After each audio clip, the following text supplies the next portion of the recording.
নমস্কার, আমার আপনজনেরা, রুদ্রবার্তায় আপনাদের সকলকে স্বাগত জানাই। আমি রুদ্রপ্রসাদ ব্যানার্জি।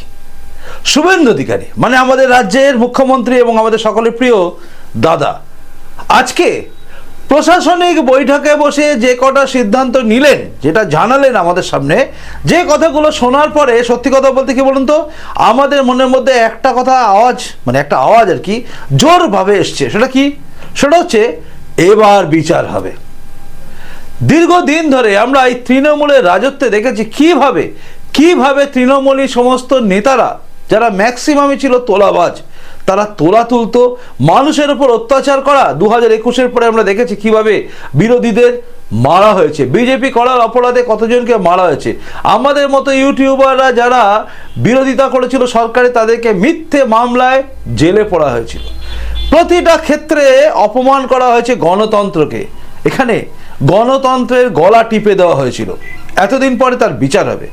আসলে আজকে ডায়মন্ড হারবারে প্রশাসনিক বৈঠকে দাঁড়িয়ে শুভেন্দু অধিকারী যে কথাগুলো বলেছেন, মানে আমাদের রাজ্যের সিএম এবং আমাদের সকলের প্রিয় দাদা যে কথা বলেছেন, একবার শুনুন। কথা ডিটেলসে না গিয়ে বলি, বিএনএস এর অন্তর্গত পুলিশ চলবে। It's a discipline organisation. গত 5 বছর পলিটিক্যাল অ্যাট্রোসিটি, পলিটিক্যালি যে ভায়োলেন্ট হয়েছেন, যারা সাফার করেছেন, তারা তথ্য প্রমাণ এবং কেউ যদি ইনজুরি হয়ে থাকেন, মেডিকেল থাকে, তার তথ্য প্রমাণ ডকুমেন্ট দিয়ে, আর যাদের কাছে তথ্য প্রমাণ নেই, পুলিশ তদন্ত করে দেখবে অভিযোগ সঠিক কিনা। নতুন করে থানাগুলোতে এফআইআর করতে পারেন। কারা? 3টে স্তরে, মূলত 4টে স্তরে আমরা গুরুত্ব দিতে চাই। একটা হচ্ছে রাজনৈতিক হিংসার বলি, মানে সাফারার। দ্বিতীয় হচ্ছে পুলিশের দ্বারা অন্যায়ভাবে অত্যাচারিত, 5 দিন ধরে ডিটেন করে এনে শুধু পিটিয়েছে,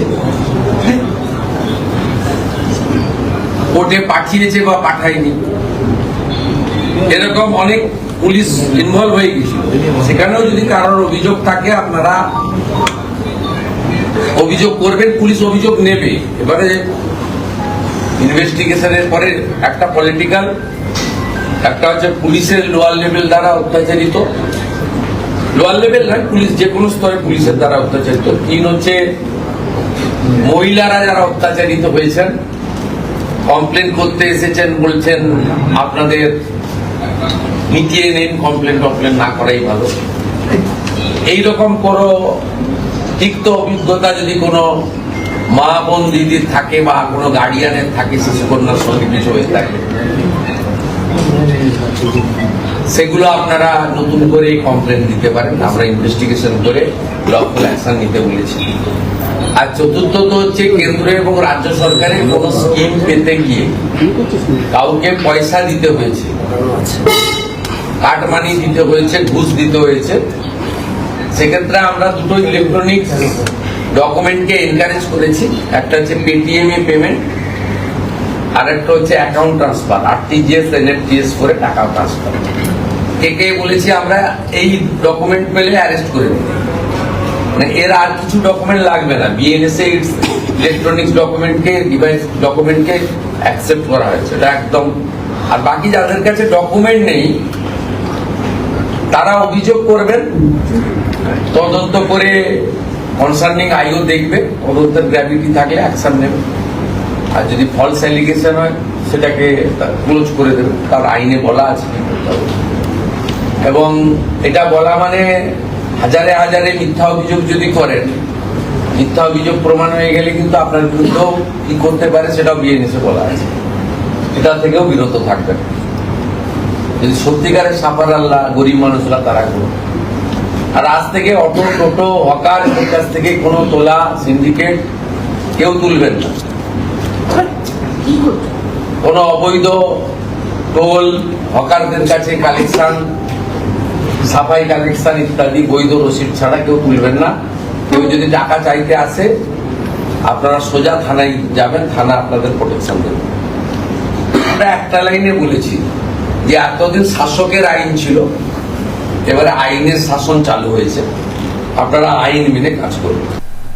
শুনলেন তার এই বক্তব্য মানে চারখানা যে তিনি বলেছেন না পয়েন্ট, এই চারখানা পয়েন্টে কিন্তু মারাত্মক তৃণমূলের সে সমস্ত পালিয়ে থাকা নেতাদের জন্য। প্রথমত বলি আপনাদের 2021-এর নির্বাচনের পরে এই 5 বছর ধরে যে লাগাতার অত্যাচার হয়েছে সেগুলো আবারও তারা আবেদন করতে পারে অত্যাচারিত মানুষরা। এবং যেভাবে প্রতারণা করা হয়েছে, যেভাবে টাকা তোলা হয়েছে, আমাদের এলাকার এক নেতা, ওই যে নেতার কথা বারবার বলি, সে তো একদম চেকও নিয়েছে, সে একদম চেকের প্রমাণ আমাদের কাছে আছে। অর্থাৎ যে অভিযোগ করেছেন অভিযোগকারী, তিনি আমার সঙ্গে যোগাযোগ করেছেন এবং তার কাছে এভিডেন্স আছে যে চেক দিয়েছিলেন। ওই চেক নিয়ে এই বেনু সেনের বিরুদ্ধে কিন্তু মামলা হবে। এবং বিভিন্ন ক্ষেত্রে বিভিন্ন জায়গায় বিভিন্ন নেতারা ছোট ছোট থেকে বুড়ো দামড়া সব কটাই টাকা তুলেছে এবং টাকা তুলেছে শুধু নয়, লোককে প্রকল্প পাইয়ে দেওয়ার নাম করে এবং কাজ আটকে দিয়ে টাকা নিয়েছে।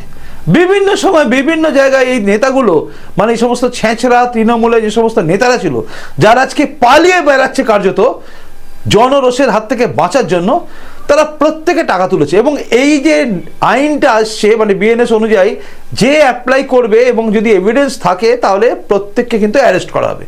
আর আজকের পুলিশ কিন্তু সেদিনের পুলিশ নয়, যে পুলিশকে মমতা বন্দ্যোপাধ্যায় দল তৃণমূল কংগ্রেস কন্ট্রোল করত, যে পুলিশকে তৃণমূলের উচ্চিংড়ে মার্কার নেতারা পর্যন্ত অপমান করত, যাদেরকে সম্মান দেওয়া দূরের কথা ক্ষেত্র বিশেষে গালাগালি পর্যন্ত করেছে।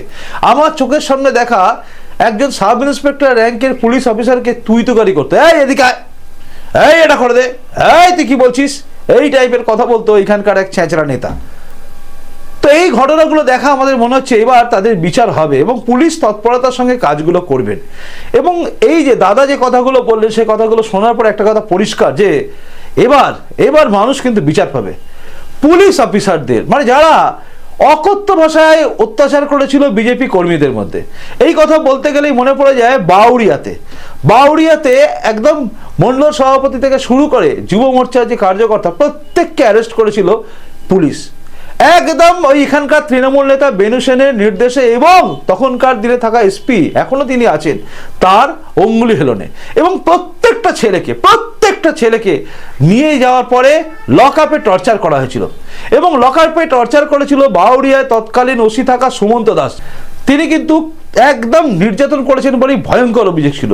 যে কথা শোনার পরে স্বয়ং সেদিনের বিরোধী দলনেতা থাকা শুভেন্দু অধিকারী কিন্তু ছুটে এসেছিলেন বাউরিয়া থানায়। তার সেই পুরনো ভিডিওর একটা ক্লিপিংস দেখাচ্ছি, দেখুন। ফেসবুক লাইভ করলে আপনার ডিজিপি এডিজি এলো এসপি এরা দেখে তাড়াতাড়ি করে তো আপনাকেই সাপোর্ট দিত। ফেসবুক লাইভ তো খারাপ নয়। আপনি সুমনকে ধরেছেন, আপনি এই ছবি ভিডিওতে সুমনকে দেখাতে পারবেন? দুটো মুসলিম ছেলেকে বের করিয়ে দিলেন জাজ করতে। শুনুন, যা করছেন না খুব খারাপ কাজ করছেন। আমাদের ট্যাক্সের টাকায় বেতন পান এবং আপনাদের পুরো এটা একটা ডিসিপ্লিন অর্গানাইজেশন পুলিশ। পড়াশোনা করে আপনি তো ফলস ওবিসি দিয়ে হননি, সুমন্ত দাস ফলস ওবিসি নয়, অতএব আপনি ফলস ওবিসি সার্টিফিকেট দিয়ে এসআই হননি। আমি আপনাকে পরিষ্কার বলে গেলাম, সুমনের স্ত্রীকে দিয়ে আপনার বিরুদ্ধে আইওর বিরুদ্ধে রিট করাবো। আপনি লকআপে মেরেছেন, পায়ের পাতা ফাটিয়েছেন। আপনার এসপি কি নাম, সুবিনয় পাল না সুবিমল পাল, তিনি সুপারকে দিয়ে মেডিকেল রিপোর্ট চেঞ্জ করিয়েছেন। আমি ওর ফ্যামিলিকে দিয়ে এনএইচআরসি-তে অ্যাপ্লাই করাবো, ন্যাশনাল হিউম্যান রাইটস কমিশনে। দেখলেন এবং শুনলেন, এই ওসি সুমন্ত দাস কিন্তু সে সময় প্রচণ্ডভাবে মেরেছিল আমাদের বিজেপি কার্যকর্তা থাকা সুমন মুখার্জি, যে শুধুমাত্র ফেসবুক লাইভ করেছিল মহরমের সময় ঘটা ঘটনায়, যেখানে দাঁড়িয়ে মুসলিমরা যে বেশ কিছু মুসলিম তারা অত্যাচার করেছিল হিন্দুদের উপরে, সেই ঘটনাটাকে পুরোপুরি ঘুরিয়ে দিয়েছিল শুধুমাত্র তৃণমূল নেতাদের কথা শুনে এই অফিসার। এবং তার সঙ্গে সঙ্গে এই যে সমস্ত যাদের নাম বলছি, রোহিত সাহনি, সুমন মুখার্জি, এদের ওপরে অকথ্য অত্যাচার করেছিল পুলিশ। যে অত্যাচার পায়ের পাতা ফাটিয়ে দেওয়া থেকে শুরু করে সব হয়েছিল, আর সেগুলোকে ঘুরিয়ে দেওয়া হয়েছিল। আপনারা শুনলেন সেদিনের বিরোধী দলনেতা থাকা শুভেন্দু অধিকারী কথা। এবার মনে হয় এর বিচার হবে। আমার মনে হয় এবার এই ওসির বিরুদ্ধেও এফআইআর করার দরকার আছে। এবং সেদিন যারা ছিল, সে ওসি হোক তার উপরে যারা ছিল র্যাঙ্কে, তাদের বিরুদ্ধে কিন্তু এবার থানায় গিয়ে কমপ্লেন করা হবেই, কারণ করার দরকারও আছে এবং তাদের বিচার হওয়ার দরকার আছে এবং তদন্ত হওয়ার দরকার আছে। কেন গ্রেপ্তার করা হয়েছিল, কেন লক আপে মারা হয়েছিল। আর যে কথা শুভেন্দু অধিকারী বলেছেন, মানে আমাদের রাজ্যের সিএম এবং সকলের প্রিয় দাদা যে কথা বলেছেন, সেটা অনুযায়ী কিন্তু এবার বিচার হবে। এবং তার সঙ্গে সঙ্গে যারা কষ্ট করে টাকা পয়সা সঞ্চয় করেছিলেন ঘর বাড়ি করার জন্য, যাদের ঘরগুলো আটকে আছে। আপনারা বললে বিশ্বাস করবেন না, আমি যখন এই প্রচারে বেরিয়েছিলাম, মানে আমি তো প্রার্থী ছিলাম, প্রার্থী হিসেবে যখন প্রচারে বেরিয়েছিলাম, বিভিন্ন জায়গায় দেখেছি কিভাবে ইনকমপ্লিট হয়ে থাকা ঘরগুলো পড়ে আছে। আবাস যোজনায় টাকাগুলো নিয়েছে, মানে আগেই কমিশন নিয়ে নিয়েছে, আগেই পয়সা ঝেড়ে দিয়েছে, 25 দাও 50 দাও এই করে কাউন্সিলররা মোটামুটি ঝেড়ে বসে গেছে, এবং তারপর তাদের ঘরের কাজ হয়নি। বহু ঘর এরকমভাবে পড়ে আছে, যেগুলো আমি ধাপে ধাপে আপনাদের সামনে আনবো। দেখবেন কিভাবে তৃণমূলেরা দুর্নীতি করেছিল এবং কিভাবে একের পর এক খাল বুঝিয়ে দিয়েছে, একের পর এক পুকুর অর্ধেক করে দিয়েছে। বিভিন্নভাবে সরকারকে বুড়ো আঙুল দেখিয়ে, মানে সরকারি যে সমস্ত নিয়মতন্ত্র আছে, সাংবিধানিক সুযোগ সুবিধা আছে, সবকিছুকে, গণতন্ত্রকে বুড়ো আঙুল দেখিয়ে লুটপাট করেছিল তৃণমূল কংগ্রেসের লোকেরা, যার জন্য জনতার ক্ষোভ এখন এত বেশি, তৃণমূল নেতারা পালিয়ে বেড়াচ্ছে। এবং তৃণমূল নেতারা যারা সামনে, যারা কি চুরি চামারি করেছে বা টাকা পয়সা ঝেড়েছে, তারা সামনে এলে জনতাই তাদের বিরুদ্ধে ক্ষোভে ফুঁসছে এবং তাদের বিরুদ্ধে ব্যবস্থা নিয়ে ফেলছে। এমনও পর্যায়ে পৌঁছে যেখানে গিয়ে কিন্তু জনতার হাতে প্রহৃত হয়ে যাচ্ছে এই সমস্ত তৃণমূলের, কি বলবো, টাকা তোলা চিটিংবাজ নেতাগুলো হয়ে যাচ্ছে বিভিন্ন জায়গায়, এবং সেগুলোকে আবার কার্যত ঘুরিয়ে দেওয়া হচ্ছে। তৃণমূলের লোকেরা এখন বলছে ওগুলো নাকি বিজেপি মনোভাবাপন্ন। যদিও এই সব নিয়ে আমার একটা ভিডিও থাকবে, দেখবেন কিভাবে একটা ঘটনা, যেটা একজন টাকা মেরে দিয়েছিল সবার, সেই টাকা মেরে দেওয়ার ব্যাপারটাকে কিভাবে ঘুরিয়ে, সম্পূর্ণভাবে ঘুরিয়ে বিজেপির ঘাড়ে দোষ চাপানোর চেষ্টা হয়েছিল, অপচেষ্টা হয়েছিল, এবং বিজেপিকে বদনাম করার চেষ্টা হয়েছিল। সেটা নিয়ে আমার প্রতিবেদন থাকবে। এবং দেখবেন কিভাবে এখানকার যে নেতা যিনি পালিয়ে বেড়াচ্ছেন, বেনু কুমার সেন, বলছেন তারা নাকি বিজেপি মনোভাবাপন্ন। আর আমি আপনাদের সামনে এভিডেন্স দিয়ে দেবো কিভাবে ওই ছেলেটি যাকে ঘিরে সমস্ত কথা হয়েছে, সে কিভাবে মানুষের উপর অত্যাচার করেছিল, কিভাবে মার্ক করেছিল, সব আমি আপনাদের সামনে আনবো। আপনারা দেখতে থাকুন রুদ্রবার্তা, পাশে থাকুন আমার আপনজন হয়ে। আর রুদ্রবার্তার কণ্ঠ কোনদিন থেমে থাকবে না, পরিস্থিতি যাই হোক। শুধুমাত্র মৃত্যু পারবে রুদ্রপ্রসাদ ব্যানার্জিকে থামাতে, বাকি কেউ পারবে না। আর আপনাদের আশীর্বাদ, আপনাদের ভালোবাসা আর বজরংবলীর আশীর্বাদ যতদিন আমার আছে, ততদিন পর্যন্ত আমার কিচ্ছু হবে না, তাই না? যাই হোক, এই প্রতিবেদনটা দেখার পরে আপনি কি ভাবছেন? আপনার এলাকায় কোন কোন নেতা আপনার কাছ থেকে জোর করে টাকা তুলেছে অবশ্যই জানাবেন। আজ আপনি মুক্ত, আজ আপনি সেই জায়গায় আছেন যেখানে দাঁড়িয়ে কোনো নেতা বা কোনো কিছু কেউ আপনাকে চোখ রাঙিয়ে দমাতে পারবে না। তাই নিশ্চিন্তে নির্ভাবনায় থাকুন, কারণ ভরসার বাংলা। বিজেপি বলেছিল, ভরসা দিয়েছিল, ভয় কেটে গিয়ে ভরসা এসছে। তাই ভরসা রাখুন। এবং শুনে নিয়েছে নিশ্চয়ই যে শুভেন্দু অধিকারী, মানে আমাদের রাজ্যের সিএম, আমাদের প্রিয় দাদা, তিনি কিন্তু পরিষ্কার করে বলেছেন যে কোনো টোটো বা অটো বা কোনো জায়গায় তোলাবাজি করা যাবে না। যেটা নিয়ে আমি কিন্তু একদম উলুবেড়িয়া কলেজের সামনে দাঁড়িয়ে একটা টোটোর টাকা তুলছিল যারা, এগুলোকে বলা হয়, ভাষায় বলা হয় পেটি তোলা, সেগুলোকে কিন্তু বন্ধ করে দিয়েছিলাম। এবং টোটো অটো যেখানে যেখানে আছে সব জায়গায় বলে এসেছিলাম যে অটো থেকে টাকা তোলা, টোটো থেকে টাকা তোলা যাবে না। আজ আমাদের মুখ্যমন্ত্রী যে নির্দেশ বা আদেশ সবাই শুনলেন, সেটা শোনার পর একটা জিনিস পরিষ্কার, আপনারা সরাসরি পুলিশকে বলবেন, লোকাল পুলিশকে এবার ভরসা করুন। কারণ লোকাল পুলিশ আর তৃণমূলের তাবেদার নয়, দালাল নয়, তারা কিন্তু সত্যিকারের পুলিশ। যে পুলিশকে নিয়ে আমরা গর্ব করতাম, যে পুলিশ আমাদের গর্ব ছিল, আজ সেই পুলিশই আমরা দেখব। কারণ পুলিশ অফিসাররা যারা যোগ্যতার বলে চাকরি পেয়েছেন, কারোর পা চেটে নয়, তারা কিন্তু এবার বুক ফুলিয়ে কাজ করবেন। আর এই মুখ্যমন্ত্রীর জন্যই কিন্তু আমরা বাংলার উন্নতি দেখবই। আর সোনার বাংলা হবে। আর যে সমস্ত তৃণমূলের ছেঁচড়াগুলো আছে এখনো পর্যন্ত, তারা ধীরে ধীরে হারিয়ে যাবে, কারণ জনতা এদের ছুঁড়ে ফেলে দেবে। যে কজনই আছে, এই কজনকে আর খুঁজে পাওয়া যাবে বলে আমার মনে হচ্ছে না। আপনি জানাবেন আপনি কি ভাবছেন। আপনাদের প্রত্যেকের কমেন্টসের অপেক্ষায় আমি রইলাম, আর আমার পরবর্তী প্রতিবেদন দেখার অপেক্ষায় আপনি থাকুন। ইউটিউব থেকে এই ভিডিও দেখলে পরে ইউটিউব চ্যানেলটা সাবস্ক্রাইব করুন। আর যদি ফেসবুক থেকে দেখেন তাহলে অবশ্যই লাইক করুন, ফলো করুন এবং আমার পাশে থাকুন আমার আপনজন হয়ে। কে থাকবেন তো? আসি। নমস্কার, বন্দে মাতরম, ভারত মাতা জয় হোক, জয় হিন্দ।